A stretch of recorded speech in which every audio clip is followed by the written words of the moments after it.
have the ability to alter this trajectory. Right now, we rely on masking, physical distancing, hand hygiene, and surrounding children with adolescents and adults that are vaccinated.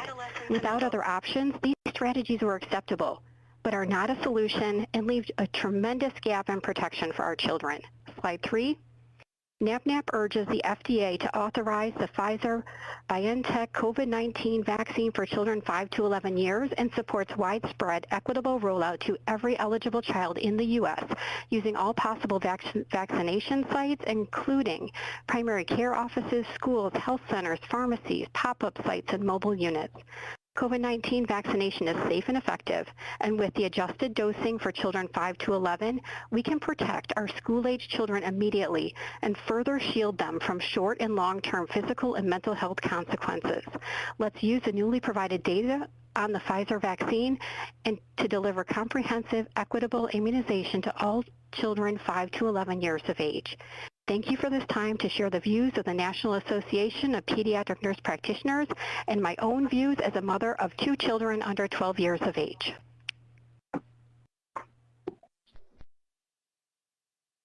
Thank you. The next speaker is Dr. Jessica Rose. My name is Dr. Jessica Rose, and I'm a viral immunologist and computational biologist. I have no conflicts of interest. Note number 1, emergency use authorization of biological agents requires the existence of an emergency and the non-existence of alternate treatments. There is no emergency, and COVID-19 is exceedingly treatable. Note number 2, individuals with resolved COVID-19 infection are potentially pathogenically primed for subsequent Th2 immunopathology. If injected with a targeted immune stimulant in the form of a host-run spike protein manufacturing system, this could trigger subsequent inflammation, immune complex formation, and overactivation of the complement system, leading to myocarditis and other immunopathologies that are, in fact, being prolifically reported to VAERS. VAERS reports must include prior COVID-19 infection status in order to make it possible to assess the potential relationship between immune-related pathologies, including myocarditis, and the injections. Slide 1. On the left is a bar plot from a recently accepted for publication peer-reviewed paper showing the absolute numbers of VAERS reports of myocarditis according to age group. Myocarditis rates were significantly higher in youth age 13 to 23. Within 8 weeks of the COVID-19 rollout into 12 to 15-year-olds, 19 times the expected number of myocarditis cases were reported over background rates for this age group. In an act of censorship, this paper was temporarily removed and has now been killed without criticism of the work. Considering the relevance of the content of this paper to many, it seems not only strange, but irresponsible to censor this paper at this point in time. The paper is being relied upon by many for the information therein, and you and the public at large deserve an opportunity to read it. Slide 2. On the left is a bar plot showing myocarditis reports from the VAERS domestic data set according to age and dose. The data is skewed in a statistically significant way toward children. The reporting rate for boys aged 15 years is 6-fold higher for the second dose, which makes it plausible that the products are causing the adverse events and subsequent reporting. On the right is a similar bar plot according to age and gender. Of the reports, 80% of the gender classification was male, and in general, 70% of all VAERS reports are made by females, so this statistic is particularly telling. What will happen in children aged 5 through 11? Slide 3. Tens of thousands of reports have been reported to VAERS for children aged 0 through 18. In this age group, 60 children have died. 23 of them were less than 2 years old. Of the metric codes listed, it is disturbing to note that product administered to patients of inappropriate age was filed 5,510 times in this age group. This means that 2 children were inappropriately injected, presumably by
So guys, it appears the audio is cut. It's not on my end. I don't know if you guys can hear me coming through here. You're just seeing me talk. So guys, it appears the audio is cut. It's not on my end. I don't know. Okay, so you guys can hear me. So the audio is cut, and I'm thinking that's coming out of the FDA. It doesn't appear to be coming out of CHD. I am streaming you a link from the Children's Health Defense live video audio feed. So I'm just going to let it go to see what happens if it comes back on. Somebody's posting links to YouTube, so I might try to go catch it over there. So give me a second while I try to go catch it on YouTube because there's links being posted. So let's see if we can do that. Here, let's see if we can get direct to the YouTube link.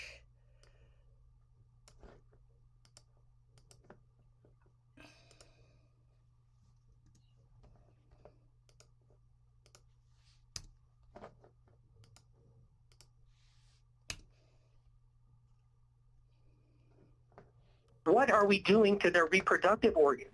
How can you expect young children to take these risks to protect adults? Oh my God, do you hear that awful audio? Right, and ask That's yourself, them. Why Pfizer's briefing document didn't mention their child sub-study on troponin levels? You should demand to see those results. Slide 8. There are over 900 types of adverse events reported in teens from Pfizer vaccination that have never been reported for flu vaccines, including 11 cases of MIS-C with no COVID infection, and that's before correcting for underreporting. If you were hoping to prevent MIS-C, it's time to reconsider. Slide 9. The fact is, your approval today means mandates tomorrow for healthy children who don't need it and for those who weren't studied. If you have even the slightest doubt about safety, you must vote against forcing these and unknown long-term risks on young children. So in the name of millions of parents around the world, I implore you, hold the line. You won't be able to say you didn't know. Thank you. Thank you. The next speaker is Ms. Shoshana Fishbein. Hi, this is Shoshana Fishbein. I have no conflicts of interest. Next slide, please. Thank you to VRBPAC for all your hard work during the COVID-19 pandemic and also every year to ensure that our vaccines are safe and effective. It's fitting that I'm speaking today on behalf of families fighting flu as you discuss vaccines for children. Our organization was founded when all children 6 months and older were not recommended to receive annual flu vaccines. The founders of our organization are parents who lost healthy children to what they thought was just the flu. I'm here today to thank you for your hard work in ensuring children have access to safe and effective vaccines, because our organization uses stories to show how vaccines can save lives. Slide 3, please. We want to recognize the important work VRBPAC does every single year to make recommendations about flu vaccine formulations. Although flu vaccines are not perfect, this committee helps to ensure that the supply in America matches the strains most likely to circulate. Our stories are a cautionary tale of what happens when people do not take the flu seriously, and we've seen many parallels with COVID-19 and in children. We thank you for this important work that often goes unnoticed. Lastly, we want to acknowledge the work that went into the last pandemic, H1N1, in formulating pandemic vaccines over a decade ago.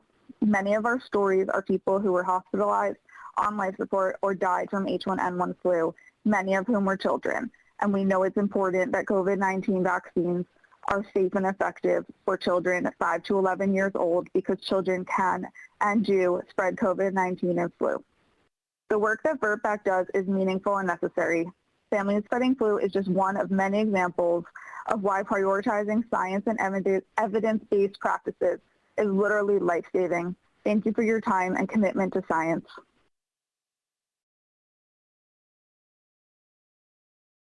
Months and older were not recommended to receive annual flu vaccines. The founders of our organization are parents who lost healthy children to what they thought was just the flu.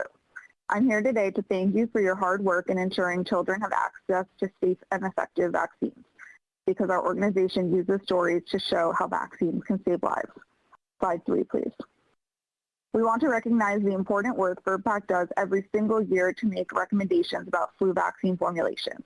Although flu vaccines are not perfect, this committee helps to ensure that the supply in America matches the strains most likely to circulate.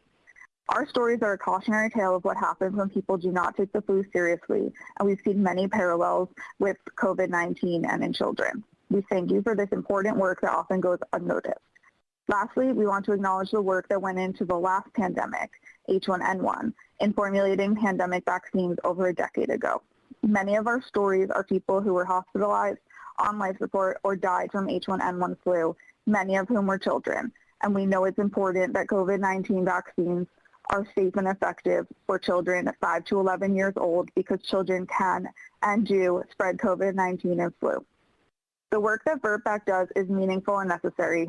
Family spreading flu is just one of many examples of why prioritizing science and evidence-based practices is literally life-saving. Thank you for your time and commitment to science.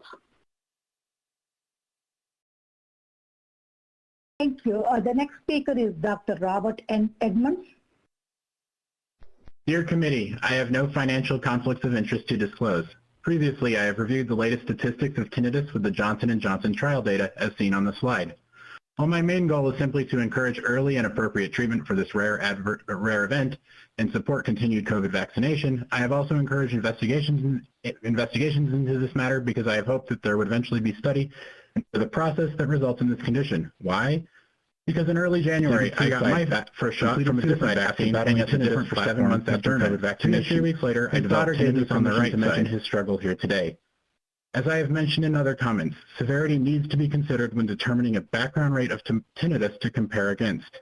In Phoenix, ABC 15 ran a story discussing how there are over 10,000 reports mentioning tinnitus in VARs. The story highlighted me and two others that developed tinnitus. One, a member who once sat on this very committee. A little detail not widely known, all 3 of us are a part of a tinnitus adverse event pair. I know of many other tinnitus pairs not in the story as well. Another unique curiosity that's gone unstudied. I know we are a small number in a sea of misery in this pandemic, but we rolled up our sleeves, defended our communities, and now we are asking for study into this issue. Thank you for your time.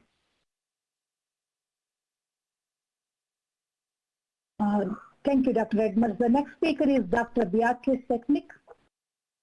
Good afternoon. My name is Beatrice Setnick. I'm a clinical pharmacologist and consultant to various pharmaceutical and biotech companies. Slide 1 shows the total number of daily COVID cases and the current downward trajectory.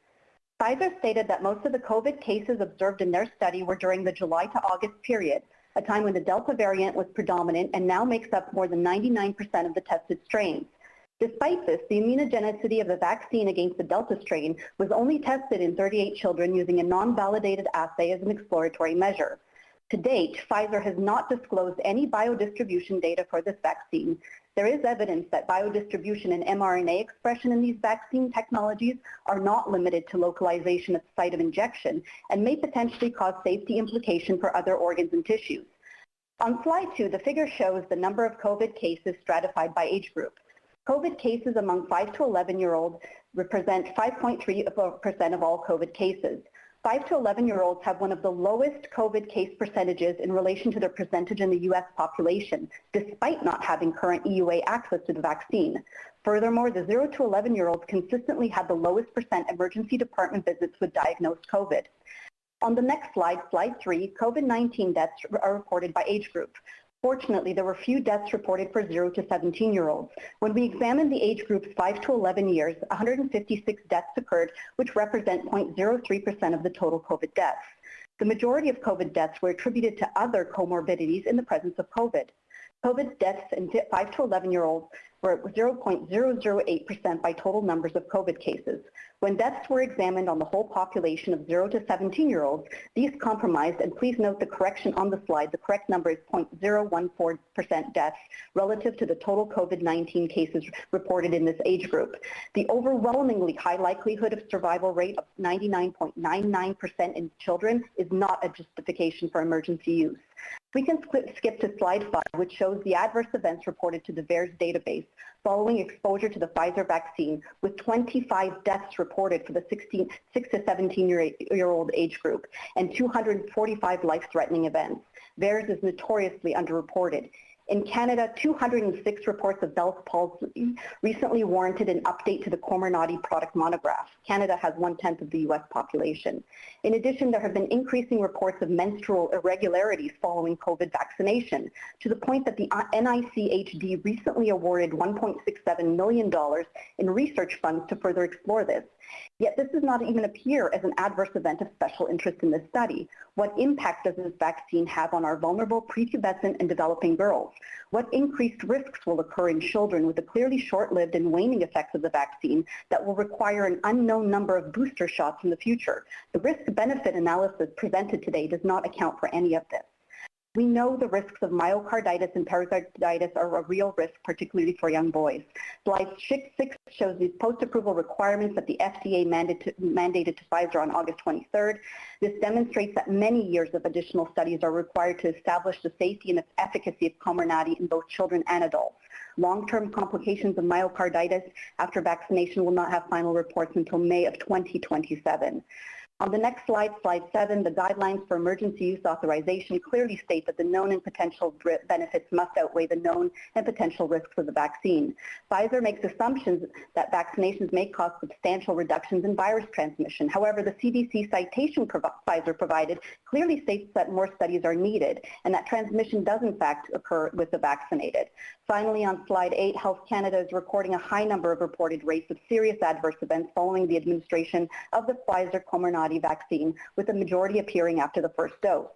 Assuming drug safety has had devastating consequences, thalidomide being one such example that caused deformities in newborn children. In the 1990s, the FDA assumed that OxyContin had less abuse potential compared to other opioids, making a false claim that helped fuel the opioid epidemic that still ravages our children and communities to this day. Please do not assume that this vaccine is safe in our children until all data, including long-term data, has been carefully evaluated. Thank you. Thank you, Dr. Setnik. The next speaker is Ms. Amy Alvo. Hello, my name is Amy Alvo. I have no conflicts of interest.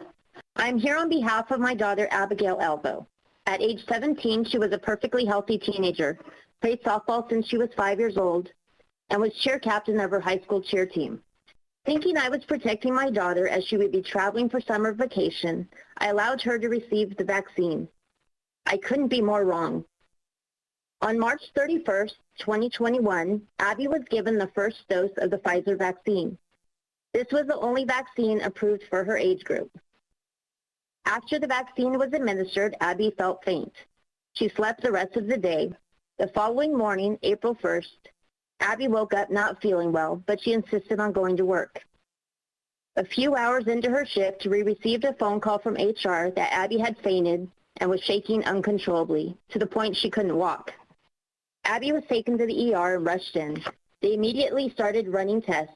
She was given an IV with a cocktail of drugs until she was heavily sedated. She was having a neurological reaction, and no one had answers. Her final diagnosis was an adverse effect of the coronavirus COVID-19 vaccine. All of our questions and concerns were met with uncertainty. The doctors did not know.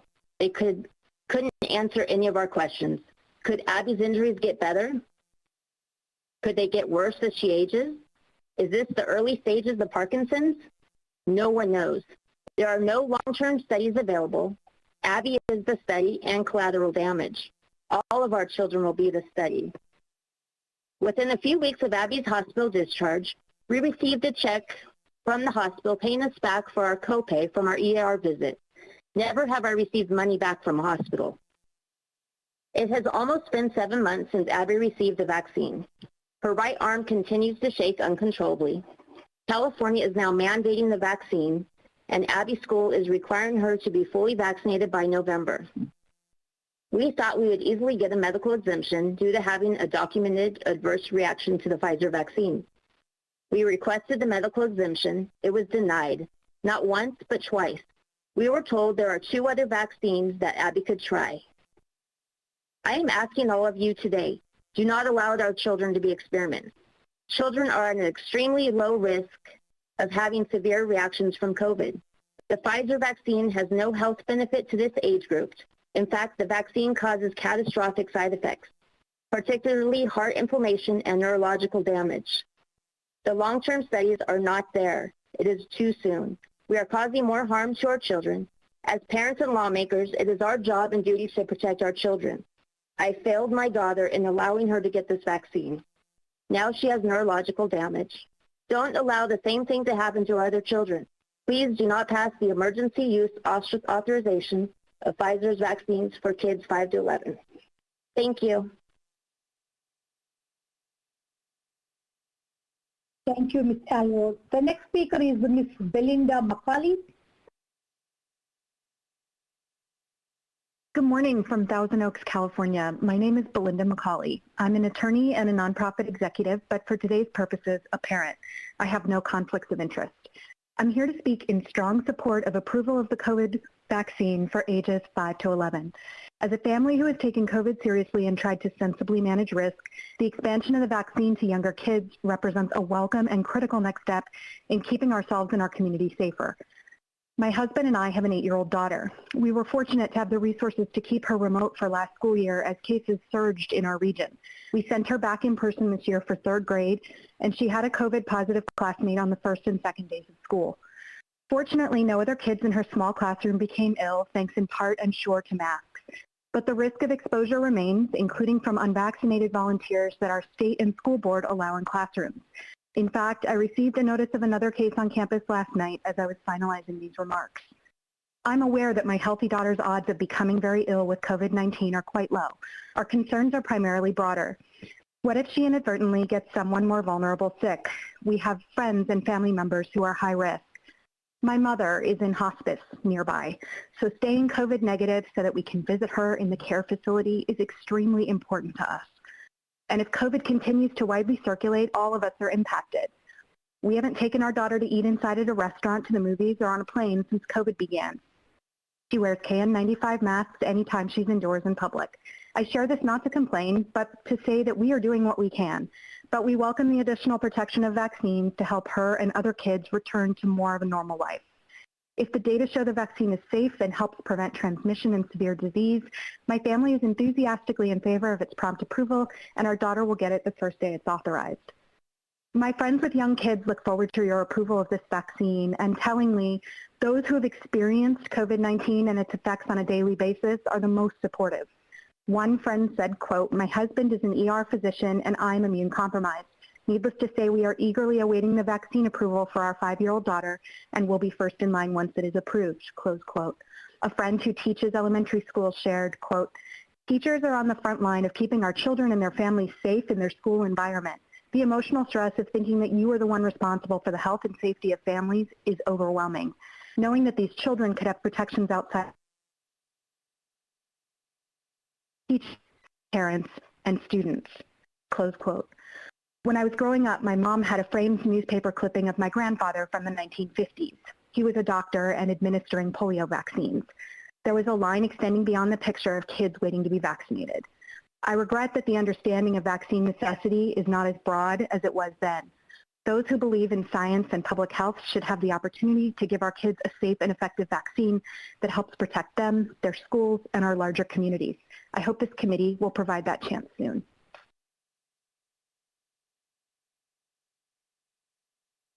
Thank you. The next speaker is Ms. Kim Witzak.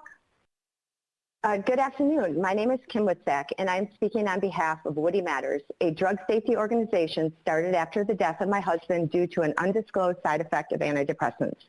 We represent the voice of families who live every day with the consequences of the current drug safety system. You face a tough decision today, whether or not you will authorize Pfizer's EUA application for use in children 5 to 11 years old. The outcome has the potential to force mandate this experimental vaccine into the bodies of tens of millions of children with limited evidence showing benefit outweighs the harms. The current VAERS data shows the COVID vaccines pose a significant risk to teens and young adults with issues of myocarditis, blood clots, and other neurological injuries. This is in addition to all the unknown risks, which will only be discovered over time and in much larger numbers than the 1,000 children in Pfizer's 2-month trial.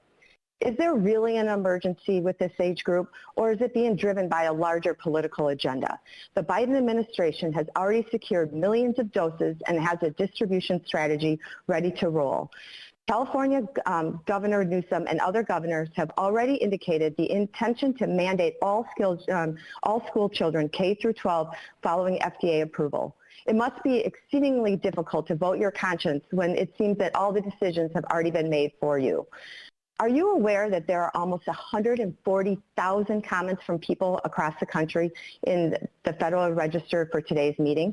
As a member of another FDA advisory committee, I've never seen this much engagement from the public. I sure hope this committee, the FDA, and the Biden administration takes time to read all the comments before making a decision. We live in a polarized society today. There are two segments of American people, one that eagerly awaits FDA authorization, and a large segment of the American public that is not quite ready to inject their children with an experimental product and certainly don't want to be forced in order to go to school or live in society. Let's be honest, an EUA will almost certainly result in mandates across the country, regardless of what the law says. One idea that was floated back in December 2020 at the first EUA hearing was to consider the expanded access program. This way it gives parents who want the vaccines for their children to get it now, but for those who don't, they will not be mandated. Everyone wins. Expanded access will allow parents to make the best decision for their children instead of taking that choice away through mandates. After all, it will be the parents who will have to live with the result of this decision, not government officials or schools if something bad happens to their child. And remember, even without an expanded access program, this particular Pfizer vaccine is fully approved, so parents can already get this vaccine off-label from their doctor. An EUA is not necessary. In closing, all eyes are on you. If there is any hesitation in a committee member's mind about this vote, then at the very least, you should state for the record that you do not believe an EUA should lead to mandates. Our kids are not for sale. Leave parenting to parents. Thank you for your consideration. Thank you for this comment. Next speaker is Luke Yamaguchi. Hello, my name is Luke Yamaguchi. I have no financial conflicts of interest to disclose. From March through October of last year, children 5 to 14 years old had a 1 in a million chance of dying with COVID-19 in the United States. For perspective, children in this age group were about 10 times more likely to die from suicide than from COVID-19. A recent article in the New York Times cited data showing that unvaccinated 5 to 11-year-old children are actually at less risk of hospitalization from COVID-19 than fully vaccinated older adults. For children 5 to 11 years old, the weekly rate of COVID-19 associated hospitalization has ranged from 0 to a peak of 1.1 per 100,000 population. Regarding herd immunity, the state of Vermont, despite having the highest COVID-19 vaccination rate in the country, is currently experiencing the highest number of active COVID-19 cases they have ever had throughout any point in the pandemic.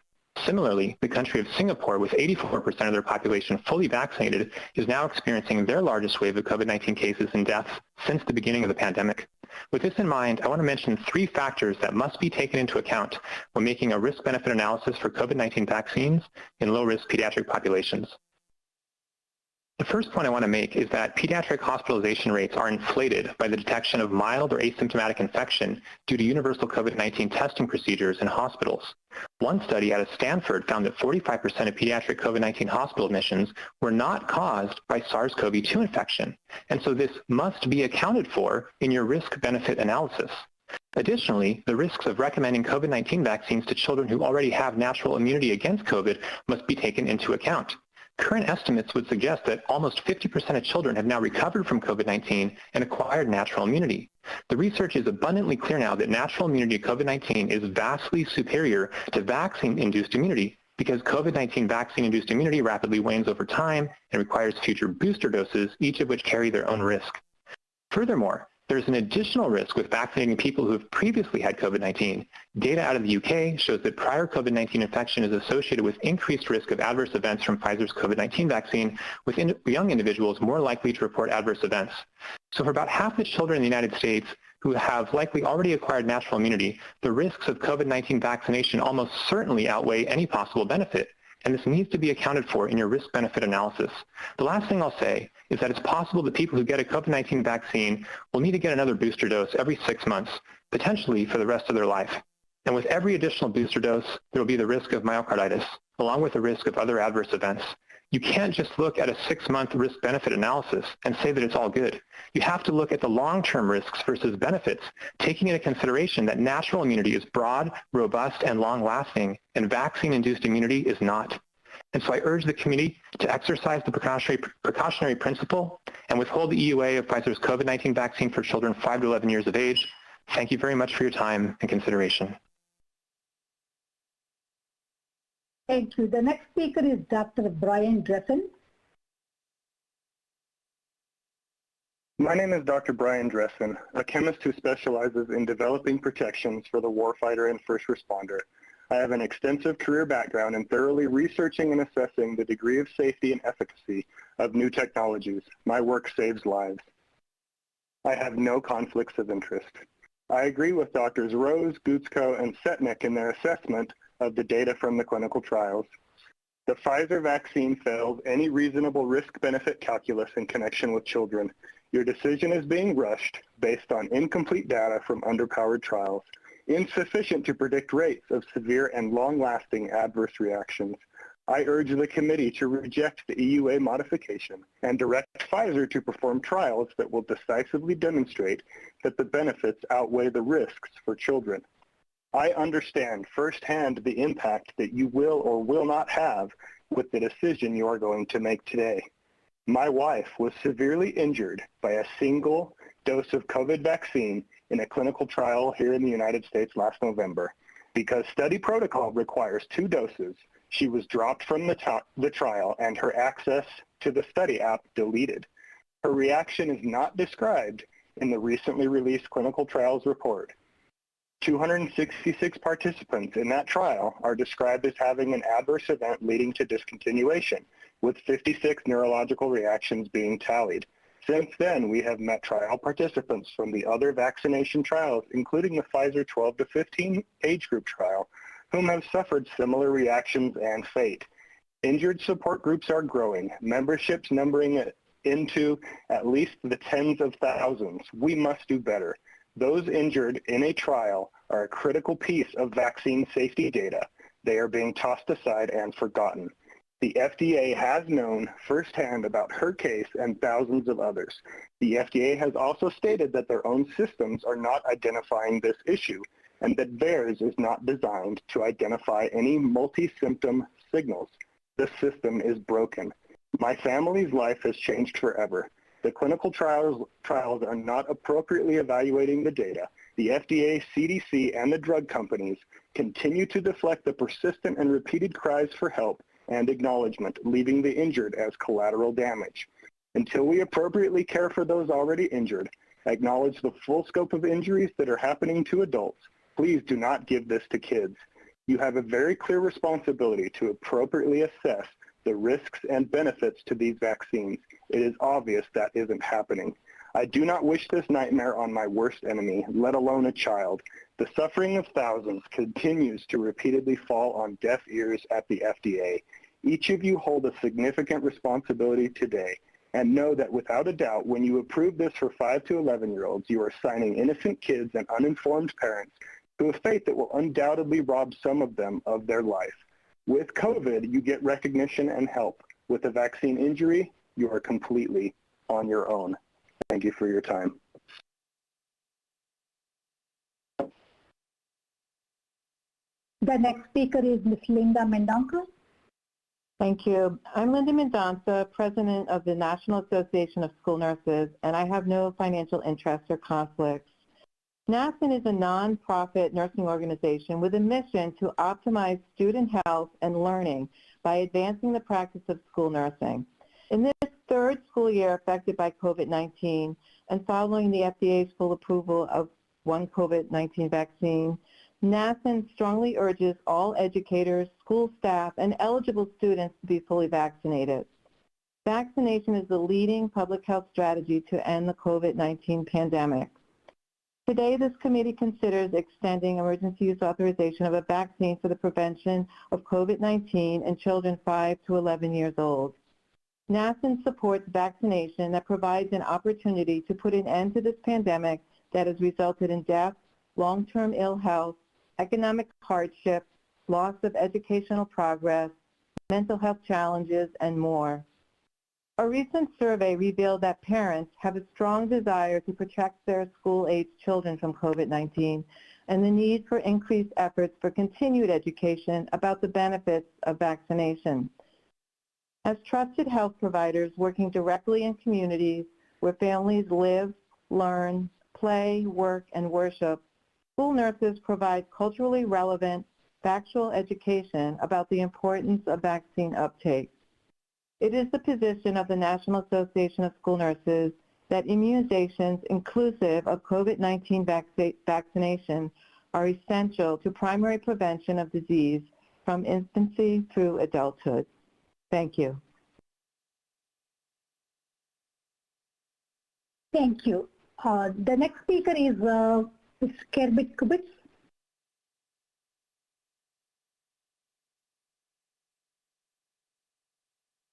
Mr. Kubitz.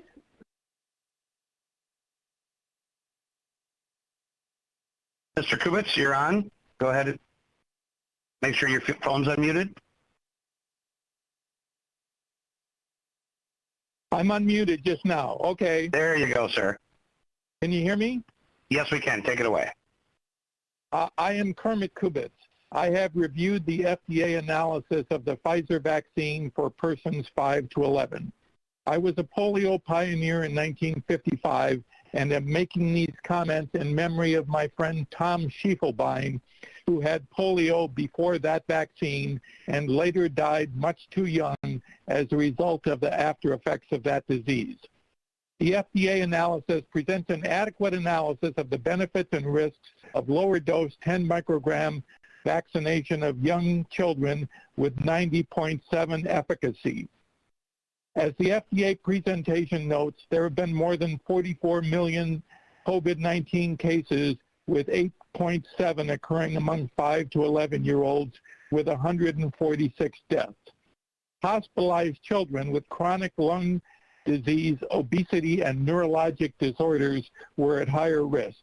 The benefit-risk ratios and comparative scenario analysis presented in Table 14 show as my primary figure of merit prevented COVID-19 ICU admissions versus excess myocarditis ICU admissions. For the scenarios which I view as most realistic, Scenario 2 with the Delta peak of August 2021, and Scenario 4, the 90% efficacy against September 11th occurrence, approximately a 4-to-3 ratio of ICU admissions, 77 to 80 for scenarios 2 and 4 for vaccinated children versus 58 for the placebo group. This positive benefit ratio supports vaccination for 5 to 11-year-olds, and other policy considerations also do, including suppressing virus reproduction and variant development, protecting the rest of the population, including immunosuppressed or unvaccinated individuals, and reducing possible long-term effects, i.e. long-term COVID, such as my friend Tom Schiefelbein had from polio. I would have preferred a benefit-risk tabular summary in the form used by the FDA for structured benefit-risk with 5 questions and answers. 1, what is the medical condition? 2, what are the available alternative treatments? 3, what are the benefits of the treatment? 4, what are the risks of the treatment? What is the summary benefit risk? Moreover, a structured benefit risk table would have been more informative and convincing to medical professions and families facing the decision to vaccinate. However, given the analysis presented, vaccination of 5 to 11-year-olds is still supported. Thank you. Thank you. The next speaker is Ms. Christy Dobbs. Yes, hi. I want to acknowledge to the committee that I attest I have no financial conflict of interest. And also in my speech, I want to note that I have permission to discuss a minor patient from her mother. My name is Christy Dobbs. I'm a dental hygienist, wife, and mother of 4. I am pro-science and I believe in good medicine.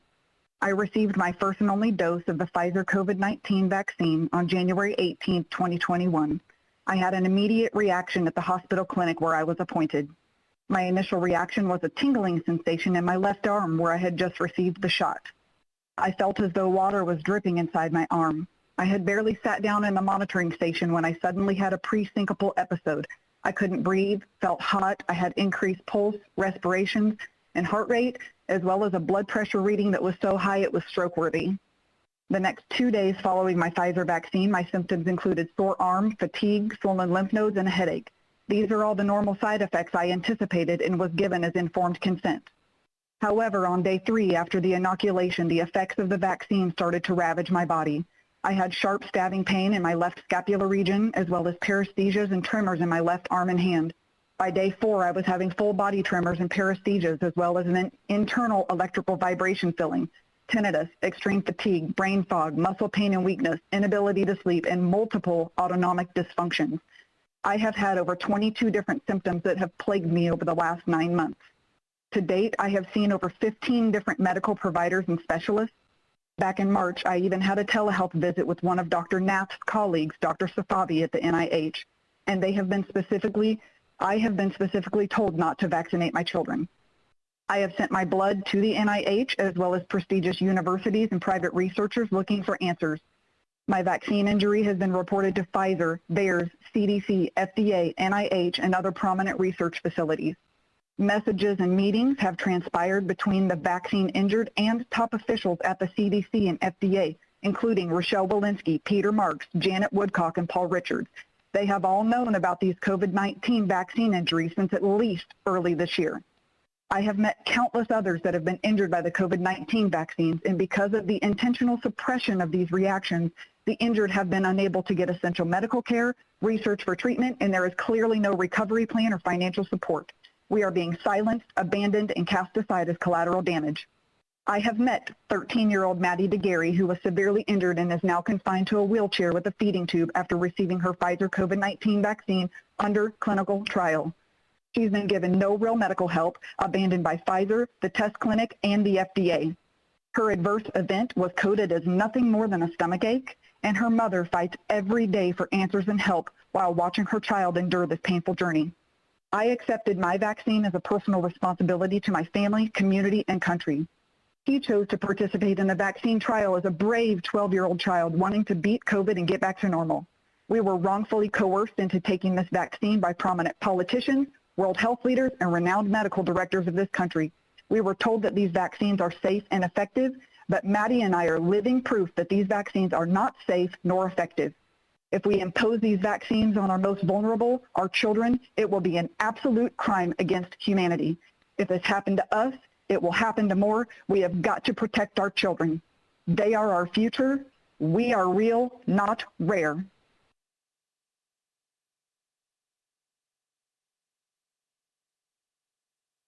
Thank you. The next speaker is Dr. Dorit Ray. Hello. Thank you for the opportunity to comment. My name is Dorit Rice, and I'm a professor of law at the University of California, Hastings College of the Law, and I have no conflict of interest. I appreciate your careful analysis of the data on this, and I want to add 3 points for your consideration on top of everything you've already heard. First, I want to remind you that the risks and benefits of vaccines need to be considered in context. In this case, I want to remind you that in 12 states, there are prohibitions on requiring masks in school, either through the law or through executive order. This includes large states such as Texas with 28 million or Florida with 20 million and many others. In those states, there are battles around masks, but the reality is that many parents just don't have the option to send their children to school that are taking any precautions to reduce COVID-19. And in several states, they no longer have an online option. And this is often on the background of high community transmission rates and hospitals filling with children. As we're seeing, and as you set out, cases in children and hospitalizations of children have increased. Authorizing vaccines for 5 to 11 would give these parents the choice of vaccinating their children and allow them to offer some protection, both to the child and in families that have an immune-compromised member to the immune-compromised member, since children bringing back COVID-19 from school is a very realistic option for some families. And it's the hardest for families that don't have resources to pull the children out. Please give parents the option to protect their children. My next 2 points are as an administrative law professor who studies advisory committees. First, I want to remind you that as an expert advisory committee, which is concerned to advise the FDA about the data, your job is to provide an objective, knowledgeable review of the information, drawing on your expertise. That means that when misinformation or disinformation, such as the misuse of VER's report, is raised before you, your job is to ignore it and focus on the actual data. And you should also treat unverified anecdotes with some caution because you really need to focus on the data. I expect you'll do it anyway, but thought it's worth reminding you that when you are ignoring misinformation and when you're cautious about unverified stories, you are doing the right things. Your decision should be based on actual facts. Finally, I want to say something about mass commenting campaigns. Yes, a lot of comments have been submitted to the written comments. I want to remind you that although mass commenting campaigns are not usual for expert advisory committees, and they're probably inappropriate for this context, they're not unusual in rulemaking for some agencies. And the way agencies usually treat them in rulemaking is as if they were one big comment raising the issues, if we're talking about form comments that repeat the issues. Substance and quality is what matters, not the number of comments per se. It's not a vote. Mass commenting campaigns are not generally representative, and agencies know it. And agencies are required to follow data, not votes. This is even stronger for advisory committees. Advisory committees are not a representative body. They're not there to reflect community opinion, but to provide expert input. Even if the mass comments were representative, and they're not, your job would be to provide analytical input based on the data. We have other ways to measure political will, and that's the job of the political executive, not advisory committee. Thank you. Thank you, Dr. Reis. The next speaker and the last speaker for the session is Ms. Brooklyn Aaron. Hi, can everyone hear me? Yes, we can. Go ahead. Yes. All right. My name is Brooklyn. I'm an ethics fellow at a health system, but I'm not speaking on the institution's behalf, and I have no disclosures. There's a reason we're focusing on a benefit-risk analysis today. An ethical vaccine is one that is anticipated, to the best of our knowledge, to result in risks that are proportionate to the benefits provided, with the benefits outweighing the risks. I wanted to draw a parallel to a widely accepted medical decision-making model for minors, the best interest standard. The right decision is the decision that best promotes the interest of the child. This is how, if approved for EUA, I am making the decision whether to vaccinate my preschooler. COVID-19 vaccination for her may not be justified on the sole basis of physiological benefits, given the low severity rates in her age group. However, a study completed by the Leukemia Lymphoma Society demonstrated that 1 in 4 blood cancer patients failed to produce detectable antibodies after 2 doses of either Pfizer or Moderna. Patients with B-cell malignancies were least likely to produce detectable antibodies, and common treatments for those diagnoses target B-cells indiscriminately, resulting in the inability to produce antibody responses to either vaccines or illness. I am one of those patients. So I've had to waiver my child the extreme risk of losing a parent against the risk of not letting her leave the house. Although we don't have full data on transmission, we do know that transmission is less likely as more people around an individual are vaccinated. Vaccine is not going to be 100% effective at its aim to prevent serious disease. It's not going to be 100% safe. But we have taken steps to reduce already rare risk of the vaccine, such as reducing the dose of the vaccine. The extreme isolation and stress and emotional deterioration the world experienced for just a few weeks of shutdown, there are children still experiencing that. This vaccine adds another layer of protection for us. For my preschooler, the risk of being vaccinated don't come close to the risk of continued isolation to the level she must adhere to now. For her, everything hinges on this vaccine. It might not be worth the potential risk for every child, and I accept that. But the data is presented, the vaccine accomplishes the aim unprecedentedly well. To the best of our knowledge, it's safe. You should now allow parents to weigh the benefits and risks for their children and at least give us the option.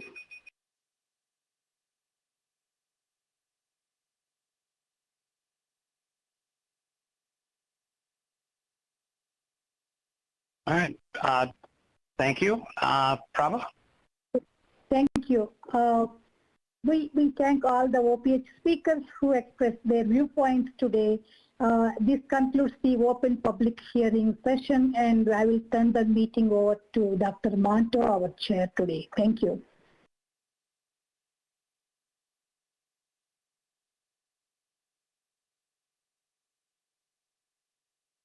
And I think we now have a break which will go on until 2:10 Eastern Time. So about 7 minutes until we reconvene. All right. Thank you, Dr. Monto. Set the timer here. Studio, give us a break.